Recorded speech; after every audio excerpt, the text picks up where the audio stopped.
Sunday, it's all about the curse of the Lord Jesus Christ doon po sa mga lugar na hindi po tumanggap sa Kanya, yung mga nag-reject po sa Kanya. And ang sabi po niya doon sa later verses, sabi niya, I say to you that it will be more tolerable for the land of Sodom in the day of judgment than for you. And after that, dito po sa verse 25, sinasabi po niya dito, at that time, Jesus said, I praise you, Father, Lord of heaven and earth, that you have hidden these things from the wise and intelligent and have revealed them to infants. Okay, doon po sa verse 25, makikita po ninyo na nag-praise ang Panginoong Jesucristo. After that, na sinabi niya yung bunga ng rejection sa Kanya, sabi niya, I praise you, Father, Lord of heaven and earth. Nagpupuri siya sa Panginoon, sa Kanyang Ama, sa langit, sa dalawang bagay. Una, sabi niya, that you have hidden these things. So, nagpipraise siya sa Lord, una, dahil itinago po niya yung things na ito. Ano po yung things na ito? Ito po yung mga bagay na mga spiritual. At pangalawa, nagpupuri siya sa Panginoon, sa Kanyang Ama sa langit. Sabi niya, because you have revealed, sabi niya, these things to infants. So, dalawang bagay, no? Yung una, itinago ng Diyos sa iba. Pangalawa, ini-reveal ng Diyos sa iba. No? So, nakikita po natin na bakit po itinatago ng Diyos ang revelation po niya o ang kanyang salita sa ibang mga tao. Kasi ang sabi niya dito, you have hidden these things from the wise and intelligent. Dun po sa mga tao na sa mundong ito at sa kanila pong tingin sila po ay matatalino. Kapag kasi sinabi mong matalino ka at alam mong lahat ng bagay, hanggang dun na lang yun. No? But God's revelation is for the infants. Sino po yung mga infants? Yun pong mga teachable. Yung mga tao na nakadepende, hindi po sa kanilang sarili at sa kanilang kakayanan, kundi nakadepend po siya. Ang mga infants, nakadepend po ito sa kanyang mga magulang, nakadepend po ito sa mga mas malalaking mga tao. Yun pong mga tao na hindi nagtitiwala sa kanilang sariling kakayanan. Ang sabi po sa 1 Corinthians chapter 2 verse 14, but the natural man does not accept the things of the Spirit of God, for they are foolishness to him, and he cannot understand them because they are spiritually appraised. No? Yung mga bagay na spiritual, kagaya po ng salita ng Diyos, kagaya ng Biblia, hindi po ito natatanggap ng natural man. Alam niyo yung ibig sabihin ng natural man? The man without the Spirit of God. Yung tao na hindi pinananahanan ng Espiritu ng Diyos sa makatwid baga, ibig sabihin, yung mga hindi mananampalataya. Kasi ang sabi niya, they are foolishness to him. Totoo po ito, no? And he cannot understand them kahit na ilang degree pa yung natapos mo, kahit na maraming libro pa ang basahin mo, kahit na lahat sa tingin mo alam mo, ang mga bagay na espiritual ay nire-reveal lang ng Diyos sa paraang espiritual. They are spiritually discerned. No? Kaya nga hindi porke college graduate, pag nagbasa ng Biblia, naintindihan ng Biblia, hindi. Pwede kang maging doktor, pwede kang abogado, pero wala kang maintindihan sa Word of God.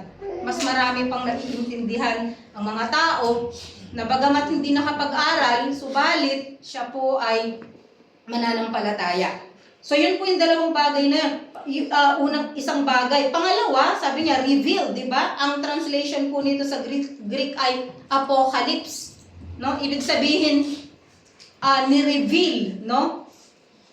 Nakatago para kung sa isang theater, kapag nakasara pa, di ba? Kapag nakasara, wala pa yung performance, nakasara yan, apocalypse, yung revealed, ibig sabihin, unti-unting inaalis yung curtain, no? yung tinatawag doon is unveiling. Ibig sabihin, unti-unti na nakikita mo. Hindi automatic, pero unti-unti nare-reveal. Yun ang ibig sabihin po nun. Sa sinabi dito sa verse 25. 27, all things have been handed over to me by my Father, and no one knows the Son except the Father, and nor does anyone know the Father except the Son, and anyone to whom the Son wills to reveal Him. So, hindi natin makikilala ang Panginoon maliban na i-reveal sa atin ng Ama. No? Yun po sinasabi ng 25 to 27. And then yung following verses po, gusto ko pong mag-focus dito sa atin pong topic, which is God's invitation. No? Kaya ko po binanggit yung verses 25 to 27 is because ayoko pong ma-miss because we studied the word of God word by word, di ba? So, or verse by verse. Kaya nga po ayokong i-miss yung 25 to 27. Pero ang message po sa umagang ito ay nakafocus po doon po sa verses 28 hanggang sa 30, God's invitation. No? So, ang sabi dito, come to me all who are weary and heavily laden, and I will give you rest. Take my yoke upon you and learn from me, for I am gentle and humble in heart, and you will find rest for your souls. For my yoke is easy and my burden is light. So kahit po sa Old Testament, makikita po natin that God is inviting people. No? Ini-invite niya po ang lahat ng tao. Doon sa Isaiah, may dalawang verse po doon at gusto ko pong basahin. Ang sabi niya sa Isaiah 45, 22, bago po ang lahat, ang sabi po ng Panginoon, turn to me and be saved, all the ends of the earth, for I am God and there is no other. Turn to me and be saved. So this is a universal invitation. Lahat po ng tao, ini-invite ng Diyos na to turn to Him. Ano ibig sabihin? Lumapit sa Kanya and be saved. Or sa ibang translation kasi is to look at me. Look to me. In other renderings, directing individuals to focus on Him. At sabi po dito, kaya nasabi kong universal po yung invitation, kasi sabi niya, all the ends of the earth. So hindi lang po ito para sa mga Jews, kundi para po sa mga Gentiles. So dito, kahit po pinili ng Diyos ang Israel, meron po siyang invitation para po sa mga Gentiles. Kasi kapag sinabing all ends of the earth, or all nations, ito po ay tumutukoy sa mga bansa na hindi po Jewish. And then, makikita rin po natin dito yung divine exclusivity because of the phrase, for I am God and there is no other. No? Walang ibang Diyos na pwedeng mag-invite para sa kaligtasan. So doon po sa Isaiah 55 verses 1 to 2, sabi dito, Ho, everyone who thirsts, come to the waters. No? So God is inviting people who are thirsty. Kasi sinasabi niya, siya yung tubig. No? And you who have no money, come, buy and eat. Come, buy wine and milk, without money and without cost. Ang alam ko po kasi sa salitang buy, may pera ka. May pambili ka, di ba? Pero dito po sa verses na ito, sinasabi niya, lahat ng walang pera, bumili. Possible pala yun. No? Tinanong ko nga ito bakit kaya sinabi niyang buy? Come, buy and eat. Come, buy and wine, without money and without cost. So, paano ka bibili kung walang cost? No? And later on, alam po natin na merong cost. No? At alam po natin na ang Panginoon po natin, Panginoong Jesucristo, siya po yung bumili para tayo po ay makabili ng libre. No? Because of what He has done on the cross. And sabi rin po sa Revelation 22 verse 17, the Spirit and the bride say, come. And let him that hears say, Come. And let him that is athirst come. And whosoever will, let him take the water of life freely. So sa Old Testament, no, makikita po natin yung invitation para sa lahat ng nauuhaw. At makikita din po natin sa New Testament, sa Revelation, sa pinakadulo, yung sinasabi na, Come, no? And let him that is thirsty come. May mga ibang verses pa po sa New Testament na nagpapakita na kinakailangan ng mga tao na lumapit doon sa nag-i-invite po sa atin. And that is the Lord Jesus Christ, no? Sabi niya sa John 7 verse 37, On the last day, the great day of the feast, Jesus stood and cried out, saying, If anyone is thirsty, let him come to me and drink. So sinasabi po ng Diyos, come to me. Why? Because I am the water. Ako yung tubig. No, I am the water of life. At sa John chapter 6 verse 35, pagkatapos po niya na pinakain ang multitude, ang sabi po ng Panginoon, I am the bread of life. The one who comes to me will not be hungry, and the one who believes in me will never be thirsty. So hindi lang siya water, siya rin po ay bread. Sabi niya dun sa John chapter 6 verse 35. At ini-invite niya ulit ang mga tao to come to Him. At sa John chapter 8 verse 12, Then Jesus again spoke to them saying, I am the light of the world. He who follows me will not walk in darkness, but will have the light of life. He says, come to me. For I am not only bread and water, but also light. Yan po yung mga mahahalagang bagay sa buhay ng isang tao. And pang-apat na verse, John 11:25, Jesus said to her, referring to Martha, I am the resurrection and the life. The one who believes in me will live, even if he dies. So come unto me, Jesus says, for I am life, I am bread, I am water, I am life. So coming is believing. Kapag sinabi ng Diyos na come to me, it means believe in me, follow me. No, it is synonymous. No? Coming is believing and following the Lord Jesus Christ. And there is another beautiful invitation at makikita nga po natin sa ating text ngayong umaga. In Matthew chapter 11, verses 28 to 30. Come to me, all who are weary and burdened, and I will give you rest. So gusto ko lang pong hatiin ito sa dalawa. The first is God's invitation or Jesus' invitation. Number 1 is come. Sa verse 28, it is open for everyone. Again, hindi po ito exclusive, no? Sa isang group ng mga tao, hindi po ito exclusive sa mga Jews. Sabi niya, come to me, all, lahat, who are weary and burdened. This is a wonderful invitation. Kasi, yung invitation po ay nanggaling mismo sa Panginoong Jesucristo. It is an invitation to come to a person, and that is the Lord Jesus Christ. It is not an invitation to a set of rules or a new philosophy or a new religion. But it is an invitation to come to a person, and that is the Lord Jesus Christ. Sinong iniimbita?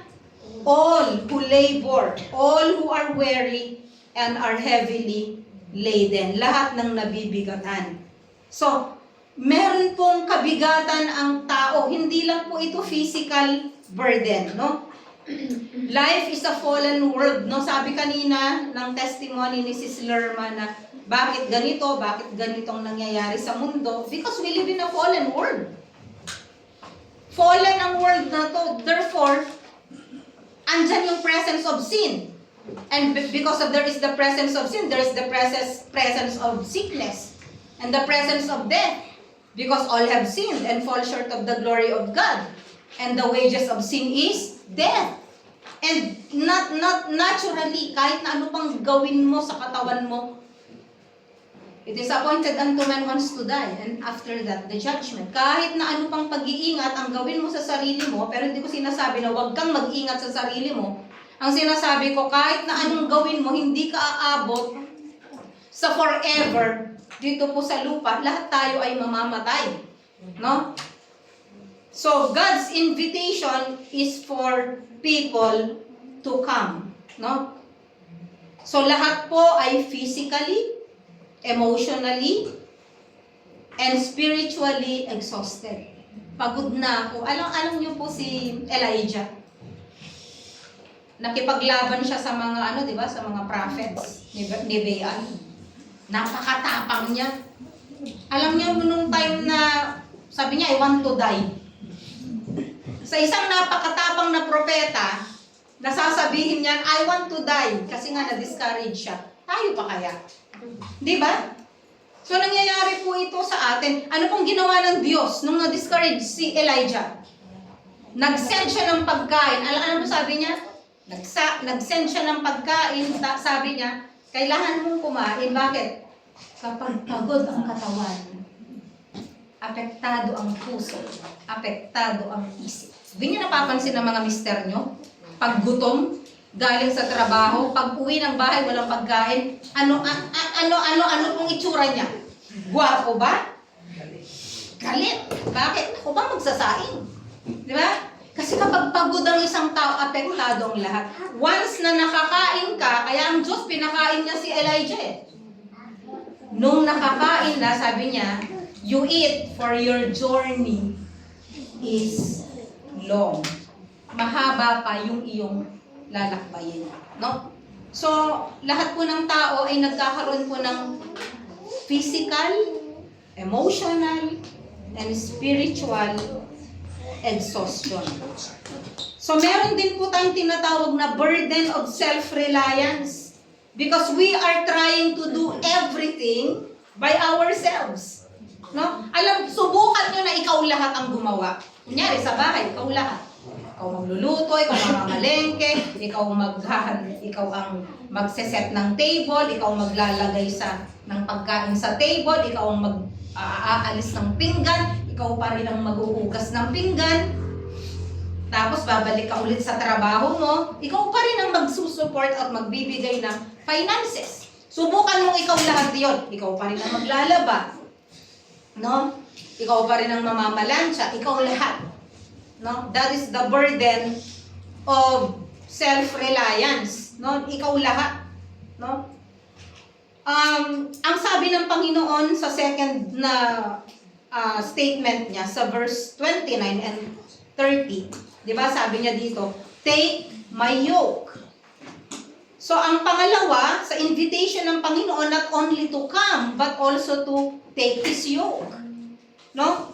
Jesus tells all who are weary and burdened to come to Him for rest and take His yoke.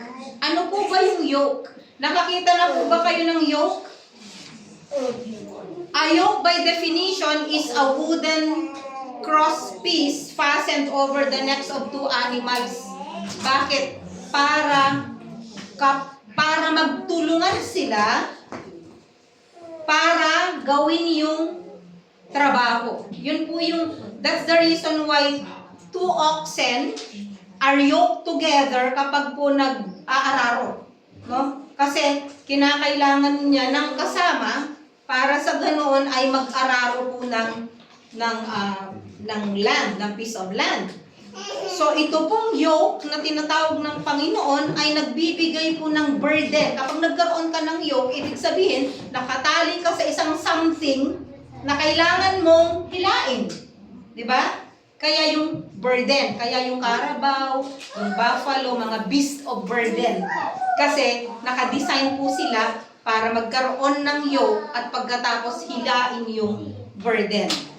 So meron pong dalawang yoke, no? Kasi alam nyo po, itong verses na binasa natin kanina, it is often preached out of context. Akala po nila, yung yoke na sinasabi po dito, o yung come to me, those who are heavily laden, ay para lang sa may mga problema. Hindi po. Meron pong dalawang yokes na pinag-uusapan dito na nasa mind ng Panginoon. The first is the yoke of the Pharisees. This is all about the gospel. This is all about salvation. The first yoke is the yoke of the Pharisees. It is burdensome. Bakit? Because this is the yoke of self-righteousness and legalistic law-keeping that you have to keep. No? Kasi ang mga Pharisees po ay nag-add po sila ng 600 regulations regarding what qualified as working on the Sabbath. At naglagay pa sila ng mga ibang rules na kinakailangan na sundin ng isang mabuting Jew. Gaano po kabigat yung yoke na yon? That is a heavy burden. Yung susundin mo lahat ng kautusan in order to please God. Di ba mabigat yun? Kung ikaw, dala-dala mo yun, kung ikaw hindi ka mananampalataya at iniisip mo lagi yung kasalanan mo, mga kasalanan ginawa mo, yung pagkakamali mo, yung hindi mo kayang baguhin ang sarili mo, that is a yoke, a heavy burden that is laid upon you. And that is the yoke of the Pharisees. And that is the yoke of religion. Na sinasabi ng religion, gawin mo to, gawin mo to, gawin mo to, dapat gawin mo to. No? That is a heavy yoke of oppression because no amount of law-keeping can bridge the gap between a sinful man and a holy God. Hindi mo kaya yung sa iyong sarili. No? Kaya nga ang sabing ganun sa Isaiah chapter 64, di ba? All of your good deeds are like filthy rags. Para sa'yo, ano ka na, wala ka ng bahid. Talagang ginagawa ko lahat mabuti. Pero sa mata ng Diyos, without the Lord Jesus Christ, they are all filthy rags. Lahat ay maruming basahan. No. And Paul also reiterated to the Romans that no one will be declared righteous in his sight by observing the law. Romans chapter 3, verse 20. Walang pwedeng maging righteous sa pamamagitan ng pag-observe ng law or ng kautusan. Imagine nyo yung 10 Commandments. Hindi lang po yung 10 Commandments. Ito po ay na-multiply ng na-multiply. Kaya kung ikaw, kaya mo bang sabihin na mabuti kang tao? Apart from the grace of God? Ako hindi ko masasabi yun. Pero nung hindi ako mananampalataya, siguro tingin ko, ay siguro mabait ako. Diba? Kasi wala naman akong inagrabyado. Pero noon pa lang alam ko hindi ako mabait. Alam ko na yan from the beginning. Kaya nga nung nagtanong ako dun sa teacher ko, dun sa Madrid, sabi ko, sister, saan kayo pupunta kapag namatay kayo? Ang sagot niya, hindi ko alam. Kaya nag-worry ako noon kasi alam ko hindi ako mabait. Hindi ako mabait noong time na yun. Nakikipag-away ako, di ba? Nakikipagsuntukan ako. No? Pero ibig sabihin, kapag ikaw kasi no, ay wala sa Panginoon, no, sa lahat na nag-iisip na wala naman akong kaaway, ang tingin mo sa sarili mo ay mabait. Napakabait ko, wala naman akong kaaway, di ba?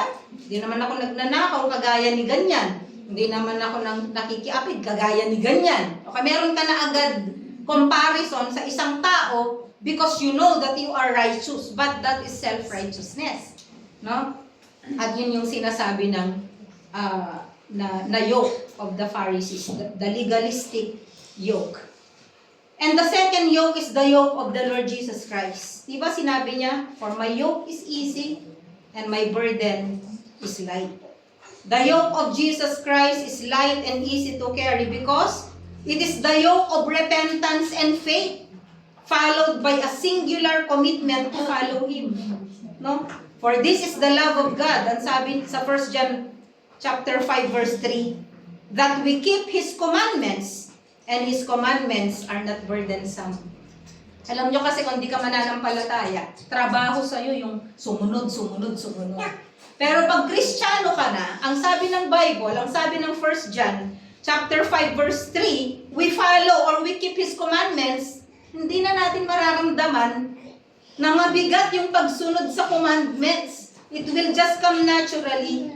Kasi ang sabi niya, and His commandments are not burdensome. Bakit? Because that is the yoke of the Lord Jesus Christ. It is a yoke of grace. Siya yung kapartner natin siya. Kasi niya, take my yoke upon you. Ipinartner natin ang Lord sa atin. Sa totoo lang siya ang naghihila ng yoke natin. It is not us who are carrying the burden or the heavy burden. It is already the Lord Jesus Christ carrying. Alam niyo po yung mga tao na kunyari nagtutulak. Sige, itulak natin tong aparador. No? Kunyari, itulak natin to. May mga tao na talagang nag-exert ng effort. Yung iba, kunyari lang, nakahawak lang. Alam niyo, naranasan niyo yun? Aminin, okay. Talagang nagtutulak yung tatay mo. Ikaw naman, nakaganon ka. Kunyari, nagtutulak ka pero wala kang in-exert na effort. Ganun po ang ginagawa ng Panginoon sa atin. Yung effort, in-exert na niya po lahat. Hanggang ngayon, at tayo po, ay wala pong effort na lumalabas po sa atin. So what happens when we come to the Lord Jesus Christ? We take His yoke upon us. No? A burden that is light. Magaan lang po ang lahat sa atin. So, hindi naman ibig sabihin na wala po tayong mga problema sa buhay or wala po tayong kasalanan na nagagawa sa buhay natin. Nagkakasala po tayo. But sabi ng Panginoon, my yoke is easy. You just have to repent, to confess, to repent of our sins. And when we come to the Lord Jesus Christ, no, magiging magaan kasi hawak niya po ang lahat. Pangatlo, ang sabi niya, learn from me. Verse 29, learn from Him. Verse 25, dun sa verse 29b. But Jesus does not just invite us to take His yoke, but He invites us to learn from Him. Matuto po tayo sa Kanya. If we are going to find rest for our souls, it will be through learning from the Lord Jesus Christ. Sa paano pong paraan? Sa pakikinig ng Kanyang salita, sa pagbabasa ng Kanyang mga salita, yun pong nagbibigay po sa atin ng rest. And the Lord Jesus Christ, no, yung pong buhay po niya noon, wala pong tatalo doon po sa burden na naranasan po niya bilang isang tao. Lahat po ay dala niya. Walang tatalo sa kanyang burden. And yet, yung spirit po niya is very light. Why? Because He always listens to His Father. He takes time to pray and listen to His Father. Diba, kahit gaano po ka-busy ang Panginoon, ang ginagawa niya, He always sets a time and a place kung saan pwede po siyang makipag-commune sa Father and He hears the instruction coming from His Father. Alam niyo po, kapag tayo ay nakikinig sa instruction galing po sa Ama, nagkakaroon po tayo ng kapahingaan sa ating pong souls. The yoke of discipleship. Taking His yoke means submitting to His teaching and a way of life. At pangalawa po, yung promise po ng Panginoon, no? God's promises of rest. So, meron po akong nakitang 5 definitions ng rest, no?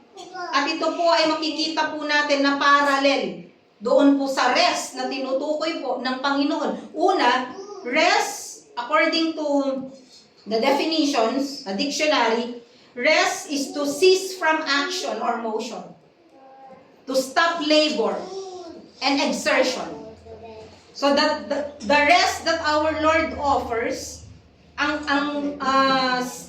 ibig sabihin po niya dito is yung we shun from, ano ba tawag doon?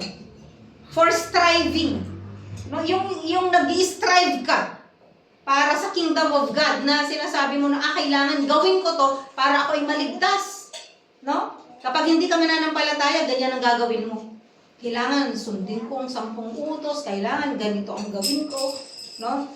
So that is the definition of rest, to cease from action or motion. Wala kang gagawin. To stop labor and exertion. So lahat ng works na nagpapakita ng works of righteousness sa ating part, no, sa flesh po natin. That is fleshly eh. Yung nanggagaling po sa sarili natin na righteousness, that is fleshly. At yung definition, ang sabi niya, you have to stop, you have to cease from labor. Tumigil ka sa pag-i-strive. Bakit? Kasi ginawa na ng Panginoon. Tetelestai, it is finished. Pangalawang definition is, rest is to be free from whatever worries or disturbs. Di ba minsan pag nag-aalaga ka ng anak mo, I want to rest. Ayoko muna na may marinig ako na maingay. Ayoko muna na may nag-iiyakan. Gusto ko magpahinga. Ano ibig sabihin nun? You want your mind. Hindi lang po physically, di ba? Kundi yung mentally.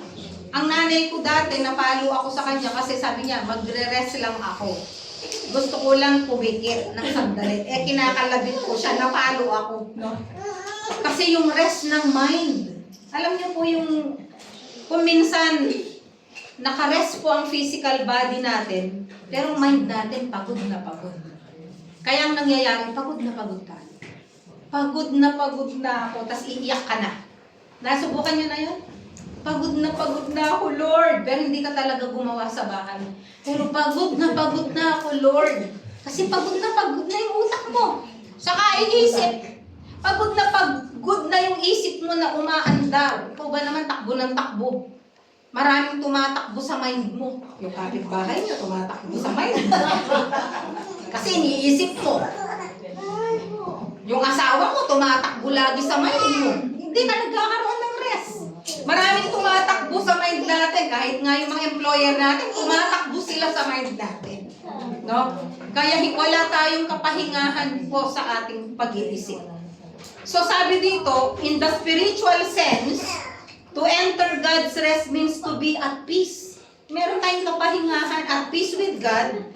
To possess not only peace with God, but the peace of God which passes all understanding.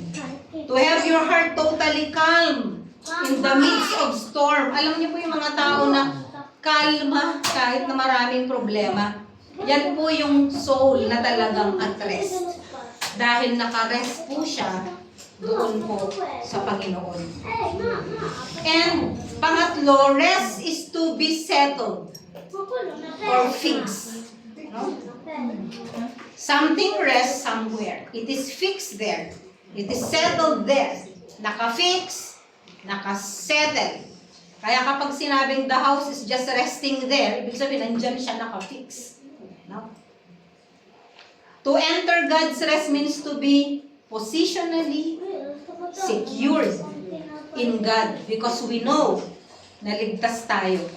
Diba sabi niya, no one can pluck you out of my Father's hand. No? We are positionally secured in God. Nakarest tayo sa Kanya. No? Pang-apat, rest means to remain confident or trustful. To enter into God's rest means to enjoy faith without fear, to enjoy security, to have perfect trust. Alam niyo po yung hindi ko nasubukan na maging tatay, nanay lang. Pero ang ganda kasi yung illustration na ang Diyos hinahawakan niya tayo sa kanyang kamay. Kasi ang mga tatay dito, lalo na yung mga bago-bagong tatay, di ba ang mga anak ninyong maliliit, anong ginagawa nila sa atin? Humahawak sila, di ba? Yung maliliit nilang kamay, hinihahawak nila sa inyo, sa mga tatay. Kasi ang gandang tignan yung mag-ama na naglalakad. No? Parang yung anak ko din dati, kaya lang hindi ko na siya i-example. Ang mga batang maliliit, secured sila, na nakahawak sila, kahit doon lang sa daliri ng father nila, nakahawak sila. Pero sa totoo lang, hindi naman yun ang magbibigay ng security sa kanila kasi anytime pwede silang bumitaw. Kasi maliit lang yung kamay nila. Ang katotohanan, hindi sila yung humahawak. Wala doon ang security, kundi yung security ay alam mo na yung 4 na fingers ng tatay mo ay nakahawak sa'yo. Yung lahat ng fingers ng tatay mo ay nakahawak sa'yo. Pero tayo kasi, di ba, nakahawak lang tayo sa Ama. Akala natin, we hold on to God. No, God is holding us. Ang Diyos pong nakahawak sa atin. Kaya yung picture ng mga bata na alam nila na nakahawak sila, sa mind nila, sila yung nakahawak, very secure sila na alam nila nandyan ang tatay nila. Pero sa totoo lang, ang Father, nais niya na tayo ay maging secure. Kaya hawak niya po ang ating mga maliliit na kamay. And that is rest. To be confident and to be trustful. To know that He cares and He loves. Diba? He cares for us and He loves. Panglima, rest means to lean on, to repose, to depend on. No? We depend on God for everything. And He supplies our needs. We don't depend on our resources. Yung resources natin pwedeng mawala anytime. Diba? Kasusweldo mo lang mamaya na nakawan ka. We cannot rely on those. We rely on the grace of God. We rely on God's supply sa needs po natin. So what is rest? To cease from action, to be free from whatever that disturbs us, to be fixed and settled, to be confident and trustful, to lean on, to repose, to depend, and all of those are embodied in our salvation. Di ba? Yung salvation po natin, doon natin mararanasan yung lahat ng sinabi. No? And that is the meaning of rest. And again, God is inviting all of us. No? Sa mga hindi mananampalataya, God is inviting them na lumapit sa Kanya dahil sila ay nabibigatan sa lahat ng rules, sa lahat ng regulations ng mundong ito, sa lahat ng rules na binibigay ng religion. And God and Jesus is inviting all people to come to Him for real rest. Ano yung rest na yun? Salvation. Yun po yung rest na sinasabi.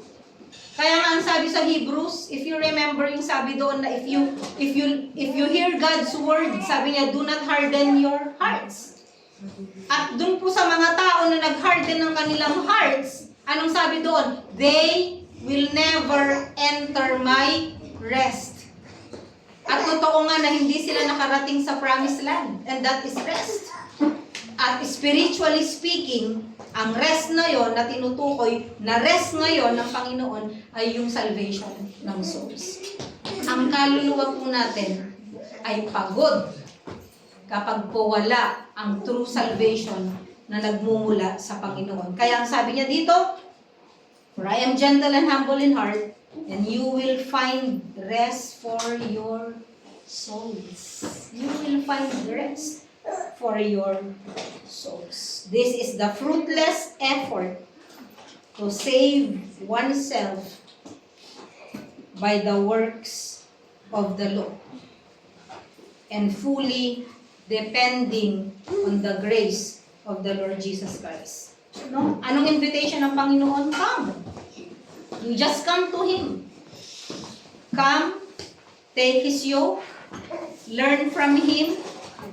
And what is God's promise? The promise of rest, that is soul rest. A release from guilt, a release from fear, and a release, no, to try to prove yourself to God. That is the rest that Jesus is promising us. Tayo po ay manalangin. Kung meron po sa ating kalagitnaan na nais mong ibigay ang kanyang sarili sa Panginoon, at nais na lumapit sa Kanya upang siya'y magkaroon ng kapahingahan, hindi lang po ito physical na kapahingahan, kundi spiritual na kapahingahan, emotional na kapahingahan. Pagod ka na sa mundo, pagod ka na sa lahat ng bagay, pagod ka na sa pagtitiwala sa iyong sariling kakayahan. At sa oras na ito, iniimbitahan ka ng Panginoong Jesucristo na lumapit sa Kanya, ibigay ang lahat ng iyong kabigatan. At ang sabi niya, ang kanyang pangako, ikaw ay aking pagpapahalin. Kung meron po sa ating kalagitnaan, sa ating pong nag-join online, na nagsasabi sa Panginoon, nais ko po na lumapit sa inyo, ibigay ang aking buhay, ibigay ang aking kaluluwa, upang ako ay magkaroon ng kapahingahan. Sa oras na ito, iniimbitahan kita na sumunod sa isang panalangin ng pagsisisi, pagtitiwala, at gawin mo ito na merong katapatan sa iyong puso. Ito po ang panalangin. Panginoong Hesus, salamat po na kayo ang kapahingahan. Salamat po na kayo po ay nag-aanyaya para sa isang kapahingahan.